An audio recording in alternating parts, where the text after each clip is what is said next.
Hey, it's Ash from Revolution Me, and I just wanted to do a really quick video about what we can learn from this whole Beyonce going vegan thing. So I've kind of been following a little bit about what's been happening. I know that Beyonce's gotten a lot of flack for her decision to adopt a plant-based diet, and the flack has come from vegans and non-vegans. And I think the biggest issue that vegans have is that she's adopting a plant-based diet and still calling herself vegan, even though I think she continues to wear fur. And this obviously wearing fur is not vegan. And I just wanted to weigh in on this. Now, everyone's entitled to their opinion, and I just want to share mine. When I first became vegan, it was for ethical reasons. It was after watching Earthlings, and after I saw that documentary, I just could not look at animal products and the products of animal exploitation in the same way. So it was vegan 100% overnight. I didn't realize it at the time, but that's what happened. From that point on, I could no longer eat animal products. Or I should say, I could no longer knowingly eat animal products. I certainly made mistakes. There were times when I ate things that I didn't realize. There were times when I ate things I didn't realize had animal products in them, or someone would make me something and tell me that it was vegan, and I'd only find out later that it had chicken stock in it or something. So veganism, it's not like an absolute end point. I think that when a person decides to become vegan, they might start off with the dietary aspects, and then as they learn more about the lifestyle, they then will start to incorporate other things. So they will not wear leather and fur. They won't go to circuses and zoos and participate in that kind of animal exploitation. So I think with Beyonce, I get why she's copying criticism for still wearing fur. I will say this though, everyone needs to start somewhere. And for her, if the plant-based diet is where she starts and then it continues on to bigger and better things, then that's great for her. For her health, it's great for the animals and it's great for the planet. And because she's such a huge celebrity, if it means bringing the vegan message more into popular culture and maybe people will start to consider the other aspects of veganism for themselves, then that also does great things for the cause.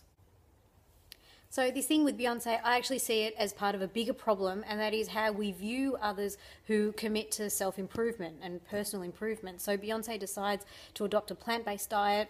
She says that she's vegan now, and other people jump down her throat saying, well, hang on, you're not actually vegan because you continue to wear fur. We point out all the ways in which a person's doing something wrong instead of focusing on the things that they're doing right, the things that they're doing to improve themselves. I remember when I first went vegan, and admittedly, the first changes that I made were dietary. And I actually had people saying to me, family members saying to me, well, you're not really a vegan because your winter coat contains wool. And it's true, my winter coat did contain wool, and I no longer wear that. But this is 7 years down the track. And at the time, it was so disheartening. You know, I'd made all these positive changes. I could see improvements in my health, and I was so happy that I wasn't contributing to the suffering of animals. And then to have someone just zero in on the fact that I still owned this, or I still wore this item of clothing that contained wool, it's really disheartening. And I think that for someone who's trying to do better for themselves, better for the animals and for the planet and for the environment, to hear just focus on the negative, I think it can really put a damper on motivation and enthusiasm. And honestly, if I was Beyonce and I was copying all of this shit from other people, all these things that I was doing wrong, you know, it's got to put a spanner in the works somewhere. And I wouldn't be surprised if she didn't end up going vegan. I think this is why a lot of people are turned away from the vegan lifestyle, because there's this idea that there's all these things that you have to give up, and you can't call yourself a vegan until you've done all of these things. People will say, well, you drive a car that's got... People will say, well, you drive a car that's got rubber tires, and therefore you're not a vegan because some animals, or I don't even know how tires are not vegan. Someone will probably tell me. But it's things like this, and this is what makes vegans look like assholes. And I apologize for the profanity in this video, but to be honest, because, you know, someone will talk about making a banana smoothie, and the next thing that they get is a lecture about how banana cultivation, it's a monoculture and it's so bad for the environment. Or someone will ask if Oreos in Australia are vegan, and all they'll get is a barrage of insults saying that, you know, from the vegan police, saying that Oreos are so bad for your health and you're actually a bad example as a vegan. I don't know what the, you know, whatever.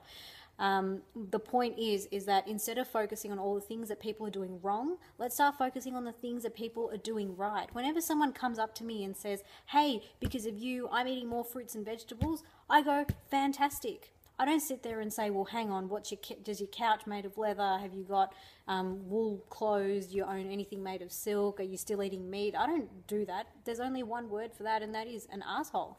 I would rather focus on the things that a person is doing right.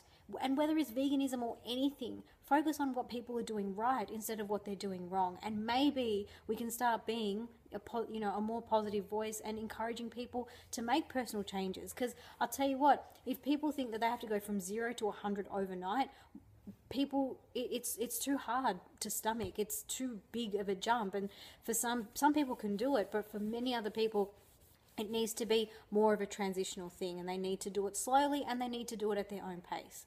When it comes to veganism, I would love everyone in the world to go vegan overnight. It would just to stop the cruelty against animals. I would love it.